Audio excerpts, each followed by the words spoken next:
Evangelio cambia. El Evangelio Cambia cambia. realidades. Cambia El circunstancias. Evangelio cambia. Cambia las vidas. Para bien. Y para siempre. Para siempre. El Evangelio cambia la tristeza. y la convierte en gozo. Cambia las Las familias. comunidades. Está cambiando nuestra El nación. Evangelio Está cambia. cambiando nuestra nación. El Evangelio cambia.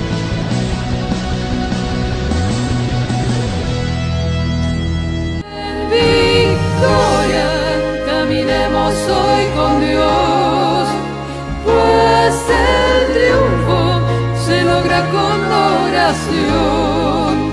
Cultivemos las semillas del amor, en ti nacerá la rosa del jardín, la más hermosa, que es Jesús nuestro Señor. En ti nacerá la rosa del jardín, la más hermosa, que es Jesús nuestro Señor.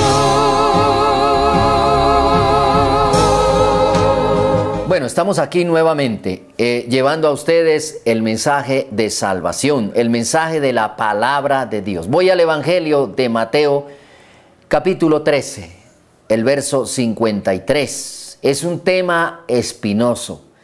Así lo veo yo, porque cuando uno lo explica, se levanta mucha controversia, se levanta mucho concepto a la ofensiva, sobre todo las tesis religiosas, lo que a la gente le han hecho creer hoy día. Pero resulta que la palabra de Dios tiene la verdad, es la fuente de la verdad. Allá recurramos cada que tengamos dudas en lo referente al tema espiritual, tema doctrinal. Para eso está puesta la palabra de Dios, la Biblia, para corregir errores doctrinales y para combatirlos. Nos toca pedirle a Dios, como yo le voy a pedir en este momento a través de una oración, que nos dé el discernimiento, que nos dé el entendimiento, que nos dé la comprensión del texto, para no equivocarnos, para no ir con un espíritu de ofensa ante la gente.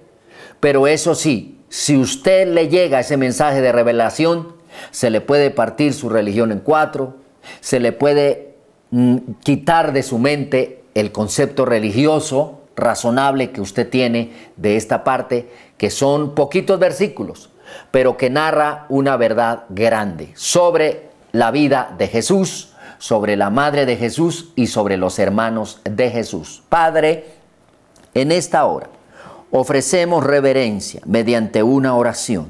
Señor, lo que pido es que tú le des revelación espiritual a los televidentes. Señor, que ellos entiendan, Padre, el mensaje correcto de tu Espíritu Santo a través de estos renglones sagrados. Señor, que lo malo no albergue en este momento la mente de los seres humanos que están mirándonos, Padre. La mente mía, Padre, ni el corazón de ellos, para que lo puedan comprender. Esos espíritus de incredulidad, de duda, Señor, esa oposición religiosa que, Padre, está allí, Dios de los cielos, atravesándose ante el mensaje de tu palabra. Declaro salvación, comprensión, Padre, espiritual a estas vidas y revelación para salvación a cada televidente. En el nombre de Jesús, amén. Tema espinoso, Jesús en Nazaret.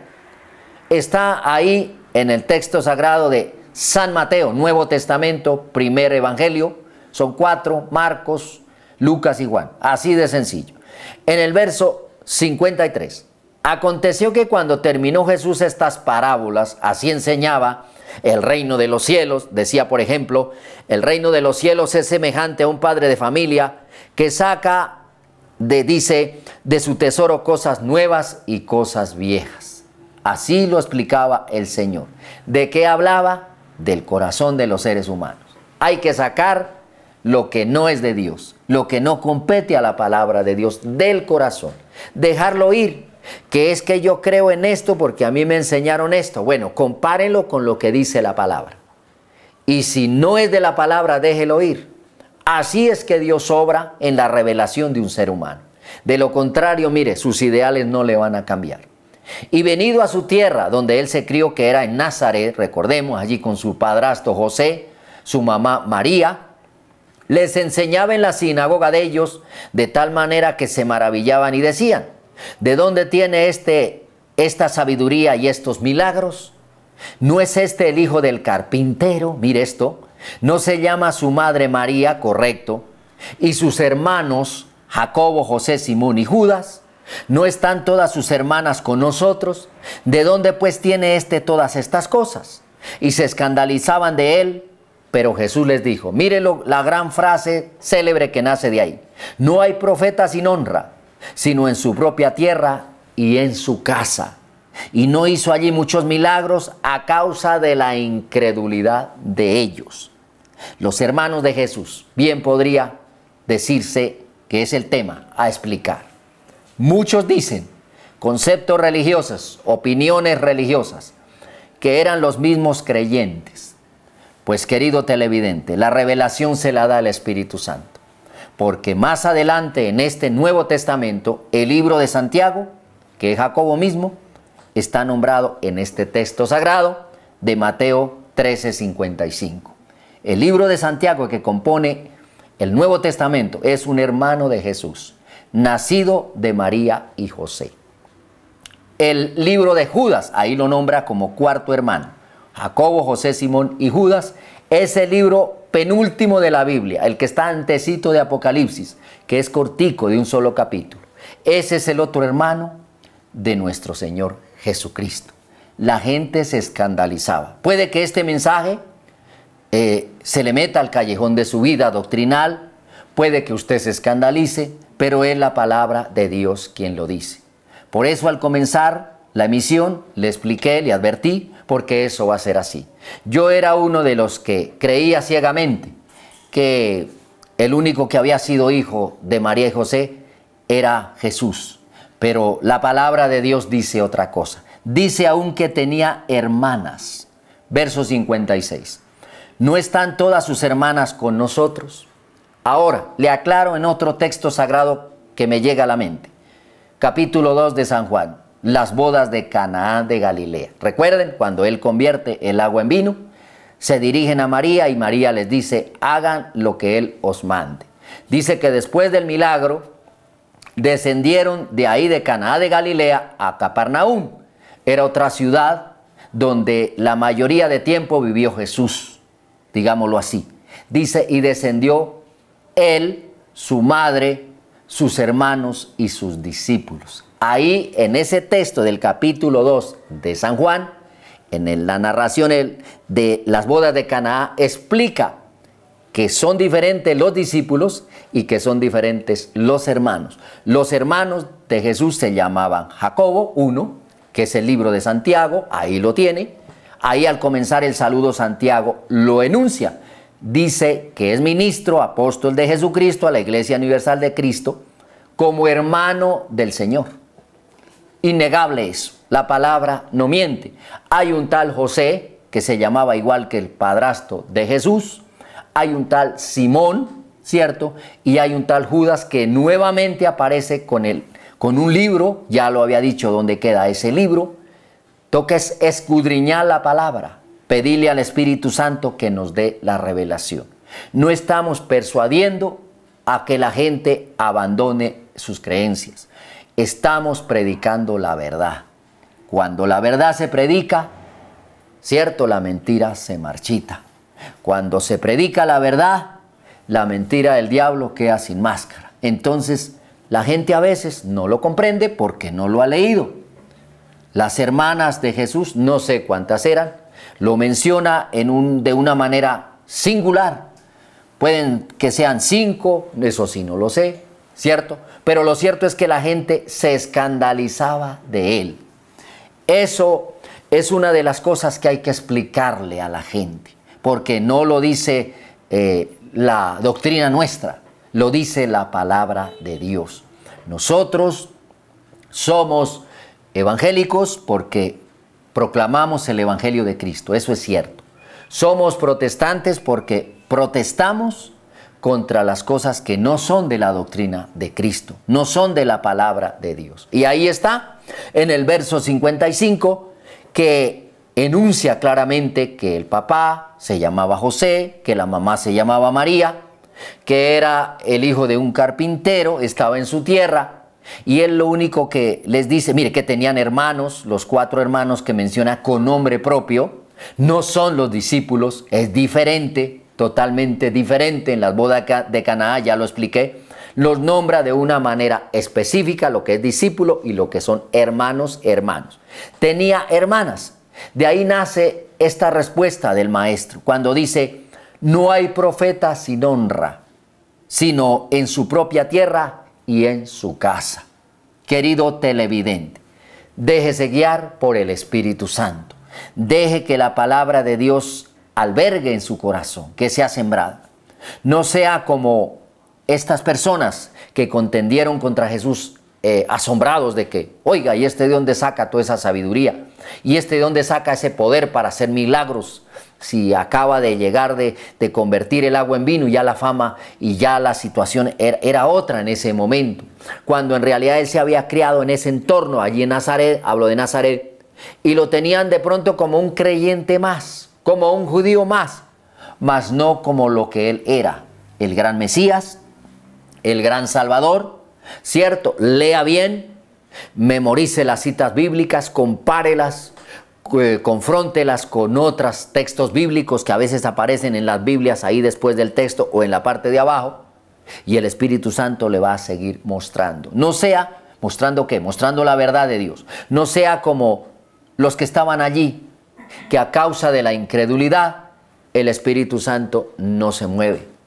Por eso cuando usted se detiene ahí, hay personas que alegan y patalean y dicen que eso no fue así, que cómo se le ocurre, que bueno, un poco de tesis religiosas que no tienen absolutamente nada que ver con la palabra, y la palabra es sencilla y entendida, la escribió el Espíritu Santo. O sea, lo que nosotros aquí predicamos es replicar lo que el Espíritu Santo ya dijo por la pluma, en el caso aquí de Mateo, el publicano, el gran apóstol Mateo. Lo inspiró, lo impulsó para que escribiera estos renglones. ¿Por qué dejó plasmados los nombres de los hermanos de Jesús, hijos de María y José? Para que la gente no creyera otras doctrinas, no negara la palabra de Dios. Cierto, querido televidente, es bueno que usted escudriñe la Escritura. Siempre lo he dicho. Ella, hablo de María, está en el cielo, muchas veces ignorando lo que el diablo está haciendo con su nombre aquí en la tierra. Y ese es el gran error. O sea, seguir corrientes humanas, religiosas, corrientes de pensamientos, imaginaciones, imágenes, de las cuales Jesús por ninguna parte las hizo. Dios no ha hablado por ningún tiempo, por ninguna parte de la Biblia aparece Dios hablando y manifestándose a través de imágenes. Entonces quiere decir que no son cosas de Él, son cosas imaginarias de los seres humanos. Muchas veces el mismo diablo se mete ahí para engañarlos. En un programa pasado yo lo explicaba. Así es de que, querido televidente, los hermanos de Jesús, Mateo 13, 55 al 58, aún he oído de gente religiosa que dirigen como, digamos, líderes religiosos que ya han reconocido esto. Pero la pregunta es, ¿por qué siguen adulando esas cosas? ¿Por qué no suprimen lo que no es de Dios para que Dios pueda obrar? Dios no puede entrar a un corazón inmundo. Dios no puede entrar a un cuerpo que esté lleno de pecado, que sea prestado solamente para la maldad del pecado, la lujuria, la laxidia. Dios no puede obrar. Es algo así como cuando uno va a entrar un ser bien limpio, bien resplandeciente a una casa sucia. No puede él entrar ahí, porque el lugar de Dios es totalmente santo. El Espíritu Santo se contrista. El Espíritu Santo no va a entrar donde no hay credulidad, o sea, donde no hay fe hacia Él, donde no se cree la palabra, tal y como se dice, tal como el Espíritu Santo la plasmó. Querido televidente, el tema es espinoso cuando hay que discutir en esto. Recuerdo que hace poco un líder cristiano con un líder religioso discutiendo, y el líder cristiano dijo: yo más bien no hablo de esto, porque realmente el único que puede convencerlo a usted es el Espíritu Santo. Yo le puedo leer esta cita bíblica de Mateo 13, 55 y decirle: mire, María y José tuvieron su matrimonio común y corriente. Tuvieron unos hijos hombres llamados Jacobo, José, Simón y Judas. Tuvieron unas hijas mujeres Pero si usted no permite que el Espíritu Santo le revele, podemos durar horas ahí. No se puede hacer la obra. El Señor no puede hacer la obra en usted porque no hay fe. No hay una manera de creer, así como aquí lo narra en el 58. Jesús en su propia tierra, en su propia casa, no pudo hacer muchos milagros a causa de la incredulidad. O sea, a causa de que la gente diga, hoy, ¿quién es ese señor que se para allá? Por ahí, como dijo alguien, ese evangélico. Pues a mucho honor lo soy, porque predico el evangelio. Ya lo dije, soy protestante porque protesto a lo que no es de Dios. Eso está muy bien dicho. Y lo más grandioso, soy hijo de Dios. Mas a todos los que le recibieron, a los que creen en su nombre, ahí se lo digo, Juan 1:12. Dios les dio potestad de ser llamados hijos de Dios. Yo no soy hijo de Dios porque practico una religión. Tengo que recibir a Cristo y aplicar lo que dice Juan 1:12. Recibir a Cristo, creer en su obra redentora y dejarme prohijar por Él. Dios le bendiga, Cristo nos ama, nos vemos en una próxima oportunidad. El Evangelio cambia cambia. realidades. Cambia circunstancias. El Evangelio cambia. Cambia las vidas. Para bien. Y para siempre. Para siempre. El Evangelio cambia la tristeza. y la convierte en gozo. Cambia las familias. comunidades. Está cambiando nuestra nación. El Evangelio Está cambia. cambiando nuestra nación. El Evangelio cambia.